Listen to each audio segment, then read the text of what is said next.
et non des moindres, qui est M. Pierre Bayonnet, avocat, député au Grand Conseil genevois et défenseur des droits de l'homme. On dit toujours dans nos organisations qu'il faut à la fois annoncer ce qui va venir, mais également dénoncer les perversions du système et les effets destructeurs de certains décideurs et acteurs, qu'ils soient politiques et économiques. Et je pense que M. Bayonnet est très engagé dans ce domaine, donc vous allez nous éclairer sur ce sujet. Merci, mesdames, messieurs, bonjour. Vous connaissez, je pense, René Char, sa citation bien connue qui disait que celui qui vient au monde pour ne rien troubler ne mérite ni égard ni patience. Aujourd'hui, malheureusement, j'ai un tout petit peu l'impression que les ODD pourraient rentrer dans cette définition de ceux qui sont venus au monde pour ne rien changer. Je me permettrai d'apporter une vision peut-être encore un peu plus critique que celle que vous avez pu entendre sur les ODD, et ce qui me fait dire qu'en fait, ils ne sont venus au monde que pour ne rien changer, c'est notamment d'avoir entendu les ambassadeurs Frasno et Znibert qui s'auto-congratulaient sur les actions entreprises par leurs pays respectifs en soutien des ODD.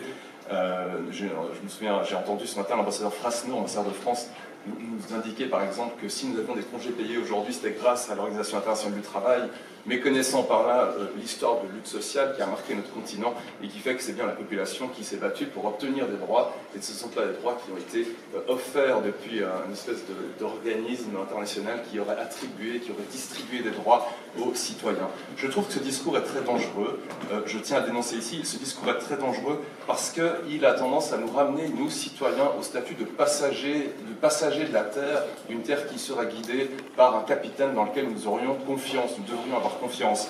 Et je vous cite Marshall McLuhan, une autre citation bien connue, qui dit, excusez mon accent anglais, « There are no passengers on spaceship Earth, we are all crew ». Nous sommes tous l'équipage de la Terre, nous devons nous inscrire en faux, nous devons lutter contre les discours qui tendent à nous rabattre au statut de passagers. Nous ne sommes pas des passagers, nous devons nous organiser, nous sommes l'équipage, un équipage qui ne doit pas chercher un capitaine, mais qui doit s'organiser lui-même et trouver la direction qu'il entend suivre. Je vais réfléchir à la question du rapport entre le droit, la démocratie, la justice et les objectifs de développement durable des Nations Unies. Ce qui me semble essentiel, c'est de rappeler, de définir la nécessité d'un changement de paradigme. C'est un mot qui a été utilisé de très nombreuses fois aujourd'hui. Ce changement de paradigme, il nécessite d'abord de réfléchir aux rapports que les humains ont entre eux, que nous avons entre nous, puisque aujourd'hui, les rapports entre nous, humains, sont empreints de relations de pouvoir. Nous vivons dans un monde qui est fondé essentiellement sur la responsabilité individuelle, qui oublie en grande partie les notions de responsabilité collective. On parle beaucoup de liberté individuelle, on parle très peu de liberté collective. Et puis, il y a la question du rapport entre les êtres humains et la nature, et là aussi, il faut absolument qu'on passe du monde actuel, qui est un monde anthropocentriste. Finalement, l'homme est au centre de tout, et comme nous le dit la Genèse, pour ceux qui ont lu ce livre, l'homme est au centre et le monde est là pour servir l'homme, et l'homme est là pour servir le monde. Nous devons quitter cette vision du monde, passer soit ce qu'on appelle le biocentrisme, donc la vie est au centre des intérêts, ou l'écocentrisme, où on reconnaît qu'on habite dans un écosystème et que nous devons n'être finalement qu'une petite parcelle de cet écosystème. Ces deux rapports, d'une part entre les humains entre eux et d'autre part entre l'humain et la nature, finalement sont un peu l'expression d'une même chose. C'est le fait que tout est fait de pouvoir, et nous vivons dans un monde où nous exerçons du pouvoir sur autrui, et puis finalement chacun d'entre nous dans sa vie quotidienne, d'une manière ou d'une autre, cherche à exercer son pouvoir. Est-ce que l'homme est peut-être un animal fou de pouvoir? Eh bien, j'ai l'impression que oui, en tout cas ceux qui sont au pouvoir en sont des animaux fous de pouvoir. Et je peux vous le dire parce qu'étant moi-même député au Grand Conseil, je vois les efforts extraordinaires que font certains pour se maintenir au pouvoir, pour y parvenir, et une fois qu'ils y sont, pour y rester. Et la logique de maintien au pouvoir est favorisée par rapport à la poursuite de l'intérêt collectif. C'est malheureusement une réalité, c'est que quand les personnes arrivent au pouvoir, eh bien leur objectif, mais excusez-moi de dire des choses que vous savez tous déjà, mais le but des gens qui sont au pouvoir, c'est surtout d'y rester. Alors si on peut favoriser l'intérêt collectif et par là même rester au pouvoir, on va favoriser l'intérêt collectif, mais s'il y a d'autres manières qui sont plus efficaces, par exemple le greenwashing ou la propagande, eh bien on va utiliser ces autres manières de rester au pouvoir. Donc, d'où la nécessité d'être assez méfiant vis-à-vis du pouvoir, et d'où ma méfiance assez logique à l'égard des ODD, puisque les ODD, malheureusement, sont issus des Nations Unies, et donc d'un système qui est mis en place par les États, qui, eux, ont le pouvoir et qui cherchent à le préserver. Quand je parle de pouvoir, attention, je parle bien sûr d'une part de pouvoir politique, mais je parle également de pouvoir économique, de pouvoir social. Nous avons des entreprises qui sont beaucoup plus puissantes que certains États, vous le savez. Ces entreprises qui sont plus puissantes que certains États, il faut les traiter de la même manière, et il faut bien avoir à l'esprit qu'elles ne vont pas renoncer elles-mêmes à leur pouvoir. C'est à nous de s'arranger pour le récupérer. J'y reviendrai un petit peu plus tard. En tout cas, il ne faut pas compter sur ceux qui ont du pouvoir, qu'ils soient politiques, économiques ou financiers, pour l'abandonner. Alors c'est vrai que nous vivons dans une époque où le mécénat est quelque chose d'extrêmement important. Je pense que cette conférence, par exemple, n'aurait sans doute pas pu avoir lieu sans des généreux donateurs. Mais enfin, voilà, c'est la situation actuelle. Nous devons nous méfier de cela, nous devons être très attentifs à ce que les soutiens financiers dont nous bénéficions n'entament pas notre liberté de parole. Vous aurez remarqué déjà que la mienne n'est pas encore tellement entamée, et notre capacité d'agir. 5 minutes. Oui, 5 minutes, voilà. Vous voyez, ça commence. Donc, il faut réfléchir, comme ça a déjà été dit, à une nouvelle forme de pouvoir. Il faut que le pouvoir s'exerce plus collectivement. J'aimerais vous lire un extrait d'un interview de la sociologue française Sophie Dubuisson-Kellier, qui se pose la question du rapport entre l'individu et le collectif, et entre les injonctions d'avoir un comportement plus écologique qu'on fait à la population en tant qu'individu, et le peu de démarches qui sont entreprises par les gouvernements pour agir au niveau politique. Donc la question qui lui est posée est la suivante: vouloir changer les comportements individuels, est-ce que c'est vain? Et elle répond: non, cela reste utile, cela rend visible une problématique, mais on ne pourra pas tout résoudre comme ça. Les gens sont très agacés par cette façon de renvoyer les décisions collectives, publiques et privées aux individus. On pointe souvent les contradictions des gens qui veulent plus d'écologie tout en continuant à vouloir consommer plus. Mais ces contradictions sont structurelles.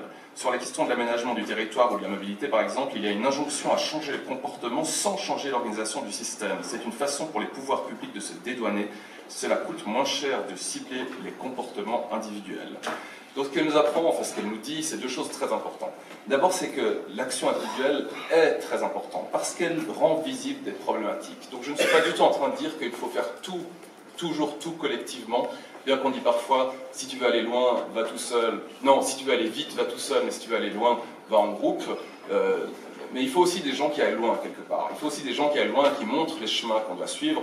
Les pionniers de l'agriculture biologique, c'est pas l'État qui a lancé l'agriculture biologique en Europe, c'est des individus, des rêveurs, des utopistes qui ont décidé d'avancer sur des projets, des excellents projets, et qui nous montrent que ces projets sont réalistes et sont possibles, et ils ouvrent la voie à ce que collectivement on les suive. Mais on ne peut pas se reposer sur des individus, il faut avoir une politique mise en place par l'État qui impose, qui contraigne, qui donne une direction, qui impulse pour que la société dans son ensemble suive le chemin qui a été marqué par les visionnaires. Donc l'action individuelle, elle est essentielle, mais l'action collective, elle est irremplaçable. Or, le problème, je reviens un petit peu sur ce sujet des ODD, le problème c'est que les ODD se focalisent essentiellement sur l'action individuelle et oublient la dimension collective qui est nécessaire au changement. Pour vous donner, par exemple, le premier...